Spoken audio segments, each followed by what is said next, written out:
Saludos a cada uno de ustedes. Nos encontramos en la Universidad Iberoamericana en el segundo encuentro de investigadores en el área de salud y educación, en el marco del Foro Internacional de Educación. Este espacio de diálogo y reflexión representa algo sumamente importante, tanto para los invitados e investigadores, como así también para los alumnos y estudiantes que van a ir adquiriendo conocimiento en el campo.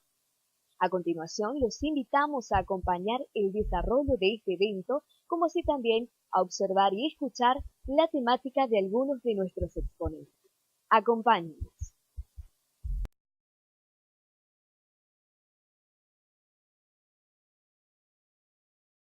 Muchas gracias por escuchar a todos ustedes. El tema, siempre he corrido con la suerte de que se apaga la luz y también lo que ocurre es que me toca hablarle siempre a gente que es de otro contexto, que no es necesariamente de ciencias humanas. En las ciencias humanas este tipo de temas siempre se ve con mucha inseguridad y también con cierto desdén, ¿no? De ciencias humanas siempre ve a la gente de un escenario científico más como un técnico o un tecnócrata. Entonces es muy interesante. Yo me dedico a escribir básicamente y la ciencia ficción me llama muchísimo la atención porque creo que es un puente de diálogo entre los dos, y no es la ciencia ficción, no es Guerra de las Galaxias, sino que es Philip Dick, El Hombre del Castillo y un montón de cosas.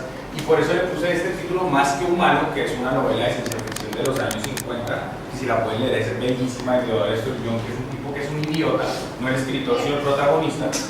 Él es un idiota que sin embargo tiene poderes telequinéticos con los cuales logra dominar más a muchas personas. Eso él le colocó Más que Humano, y yo coloco este nombre, ahora sí pasamos a la siguiente, porque lo que sí me genera, y lo que vamos a ver tanto en las ciencias humanas como siempre en las ciencias, es de ubicarnos en un pináculo o en un lugar superior al resto de los animales, ¿no? Pese a que ya pasó Darwin y que pasó Freud, todavía creemos que somos racionales y que no somos simios, sino que somos humanos y somos otra cosa. Tomo esto del gatito con el chimpancé porque hay un tema muy interesante que es el de la empatía. Nosotros creemos que los seres humanos somos los únicos que tenemos capacidad de empatía, ¿no?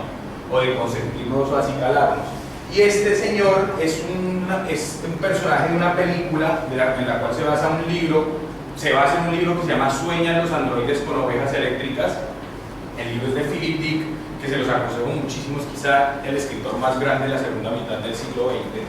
Se llama Blade Runner la película, no sé si la habrá visto alguien, es de Ridley Scott, es la fundadora de un movimiento estético de fines del siglo pasado que llamó Cyberpunk, y que ahorita pareciera que estuviéramos en un mundo cyberpunk. Y este replicante, este no es un humano, es un androide, y cuando está a punto de morir, con quien se pone a hablar es con una paloma. No hay mediación de ningún humano en ninguna de estas imágenes. Entonces, para darnos cuenta de eso, y que es muy importante verlo, y es lo que ocurre con los científicos muchas veces, que los imaginamos, a ustedes o los que trabajan en eso, como una suerte de torre de marfil donde ni se dan cuenta de lo que ocurre porque tampoco les interesa, ¿no? Al científico de alguna manera el imaginario popular es el conocimiento puro, entonces ni política, ni nada de eso, ni farándula tampoco, aunque en la ciencia también hay farándula. En esa torre de marfil, cuando se da en la espalda, en esos momentos es cuando tenemos que empezar a preguntarnos si en realidad la ciencia es un discurso neutro y si no obedece a otros elementos y a otros intereses. En la ciencia nadie dice, yo, Felipe, en mi caso digo que tal persona está equivocada. En los discursos científicos y las revistas indexadas de ciencia, el que habla es el experimento y el científico es una suerte de medium. Por eso dice, el experimento arrojó tales y tales resultados. Es una organización discutible. Es distinto decir, es que yo digo que el señor del frente es un ratero o un ladrón, a decir, se dice que el señor del frente es un ladrón. La responsabilidad discursiva es diferente.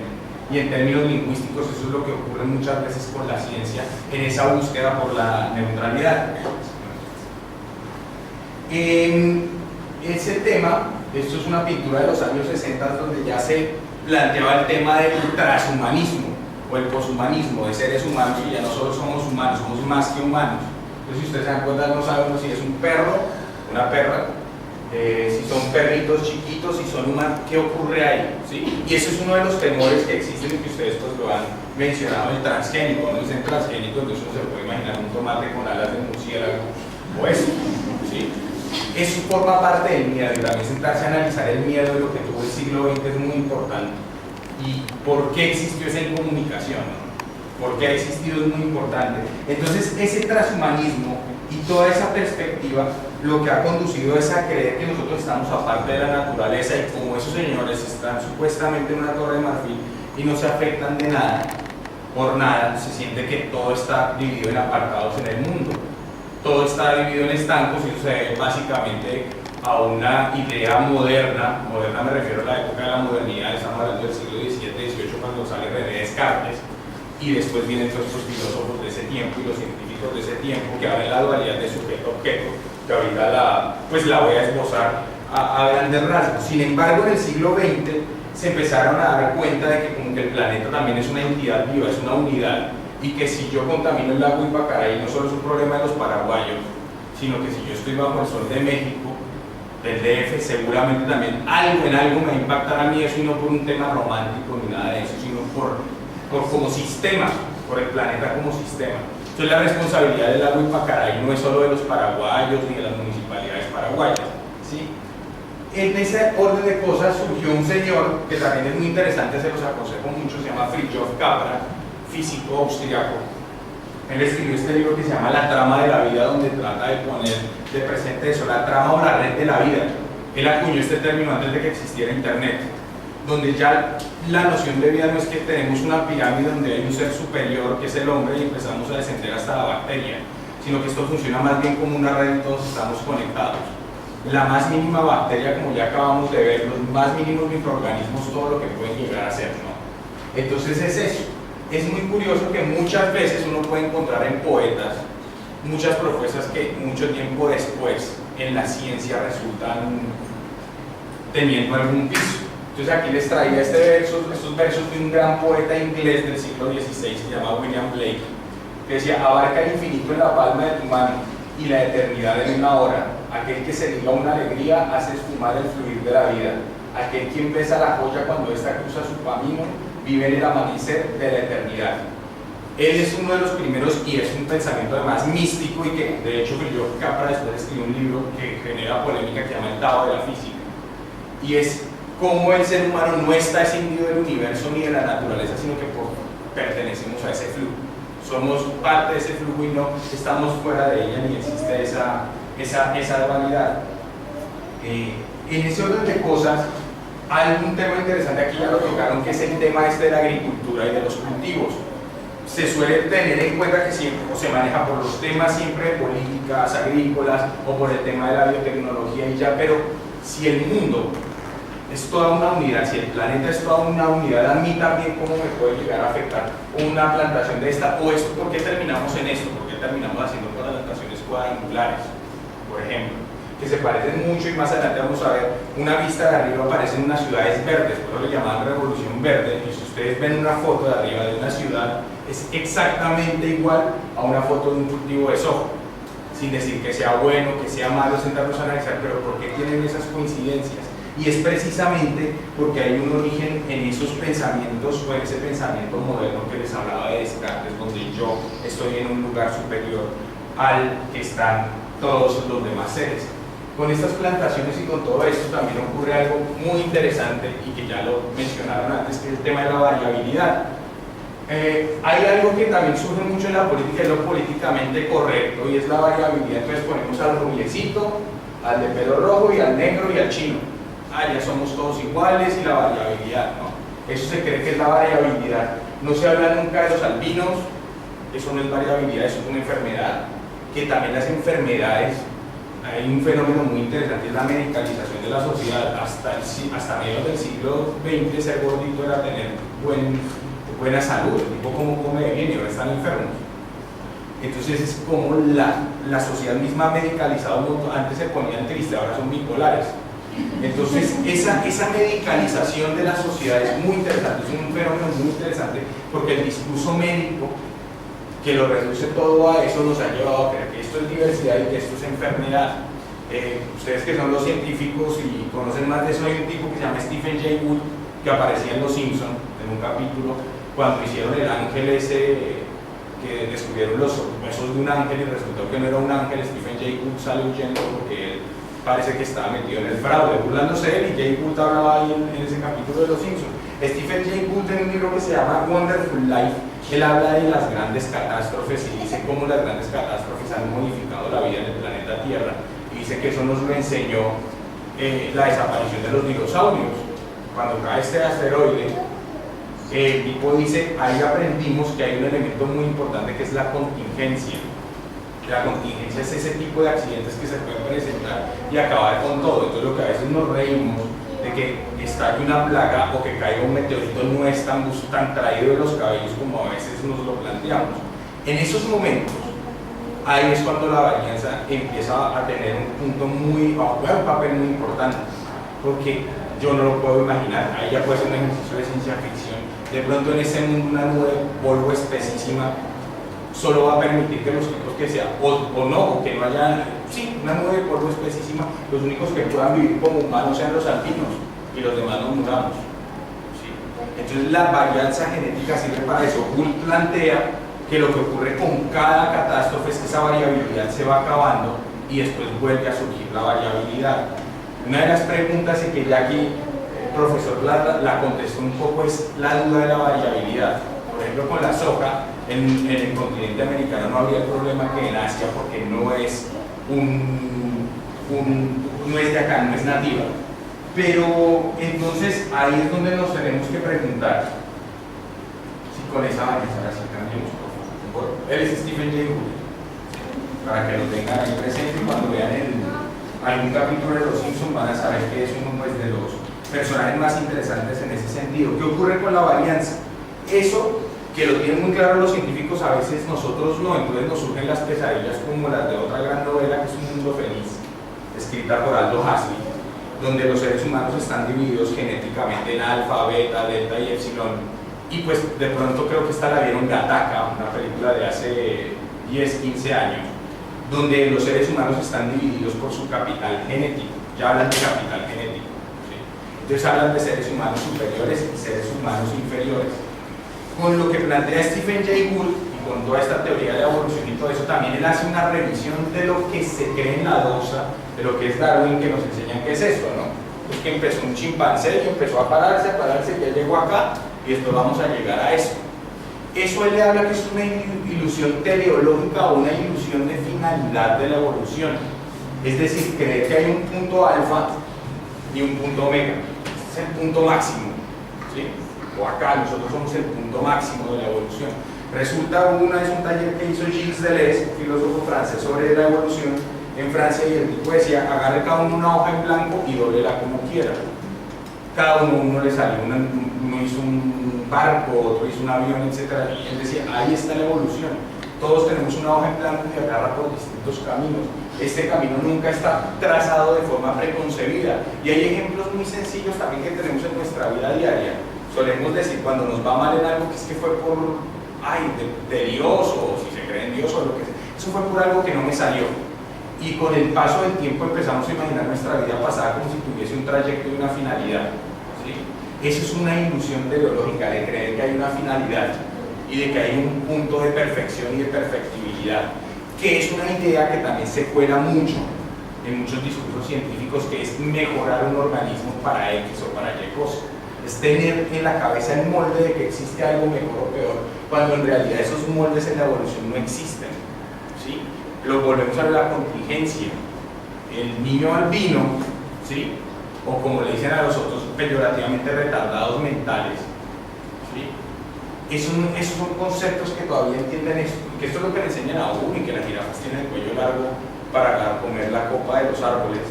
Las jirafas, si fuera así, entonces si yo me dedicara a jugar baloncesto, me crecería, o mis hijos saldrían más altos que yo, y no va a ser así, por más que jueguen 80 años baloncesto, porque los hábitos no se heredan en ese sentido genético. Entonces es muy importante tenerlo en cuenta en el tema de la ilusión teleológica. Ya sigamos. Entonces aquí viene una pregunta que es bastante interesante, y volvemos a esto. Esta organización, no sé muy bien, esta es una ciudad, esta es La Plata, en Argentina, y esta es una plantación de un cultivo de soja, aquí en Paraguay. Si ustedes se dan cuenta de la disposición cuadrangular y recta, ¿sí? Entonces, ¿qué a veces qué ocurre, por ejemplo, en temas sociales? El tema, por ejemplo, de los camperos acá. El tema precisamente quizá ni siquiera llegue a pasar por una discusión de evidencias, sino puede pasar por una discusión de formas de ver el mundo. ¿Sí? Los otros de pronto van a tener un cultivo más sinuoso, más pequeño. No sé, habría que sentarse a estudiarlo con sociólogos ese tema. Es imponerle esto. En mi país, por ejemplo, hubo 4 millones de desplazados y hay por la guerra. Y todos llegan a Bogotá y se les cambia totalmente el planeta.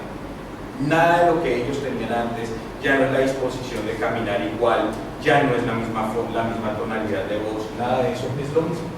Aquí, si ustedes se dan cuenta, es una estética similar, que es la estética moderna, es la estética de la racionalidad, que no la estoy en ningún momento despreciando, pero que ha estado presente durante 2 siglos. Eso, pasemos a la siguiente. Esto ya les coloqué que fuera un perrito, Sherlock Holmes ya como perrito, por seguir con el hilo de lo que sea más que humano. Y esto es lo siguiente.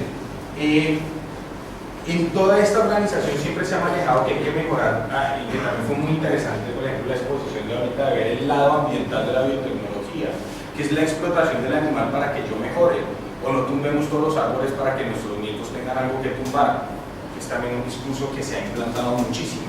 Entonces siempre es para el humano, siempre es un antropocentrismo, y que por más que se le acuse a René Descartes de eso, porque René Descartes decía una cosa muy interesante, y era que los animales eran máquinas y que no sentían dolor, por lo tanto eran instrumentalizados. A todos nos puede dar ahorita mucha tristeza y eso, pero preguntémosle a un ganadero si le tiene nombre a cada una de las vacas que tienen en el potrero.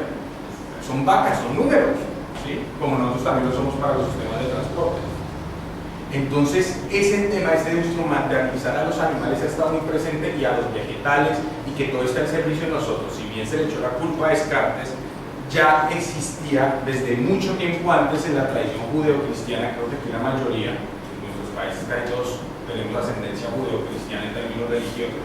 En el Génesis, una de las primeras cosas que Dios le dice a Adán es que él es el amo y señor, deja el señorío de la tierra, y que todos esos animales están a disposición de él. Entonces, volviendo a los Simpsons, por ejemplo, el sueño que muchas veces tiene Homero, que se acerca al cerdo y se abre de patas para que él le arranque un pernil y se lo coma. Es una noción muy judeo-cristiana, pero que pasó paradójicamente al racionalismo radical del siglo XVII y XVIII. Y después ocurrió algo que aquí les quiero leer esta parte, que es una novela de Milan Kundera, donde habla de lo que hizo Nietzsche cuando pasó eso. Federico Nietzsche, filósofo alemán de fines del siglo XIX y comienzos del XX, que incluso iba a venir al Paraguay porque la hermana de él se casó con un señor nacionalista alemán, Bernhard Foster, que tiene su tumba en San Bernardino. Él nunca quiso venir acá por el calor, le dio mucho miedo el calor a Nietzsche. Y Nietzsche, aquí narra Milan Kundera una escena de Nietzsche que les quiero leer. Dice: Nietzsche sale de su hotel en Turín, ve frente a él un caballo y al cochero que lo castiga con el látigo. Nietzsche va hacia el caballo y ante los ojos del cochero se abraza a su cuello y llora. Esto sucedió en 1889, cuando Nietzsche se había alejado ya de la gente. Dicho de otro modo, fue precisamente entonces cuando apareció su enfermedad mental, pero precisamente por eso me parece que su gesto tiene un sentido más amplio. Nietzsche fue a pedirle disculpas al caballo por Descartes.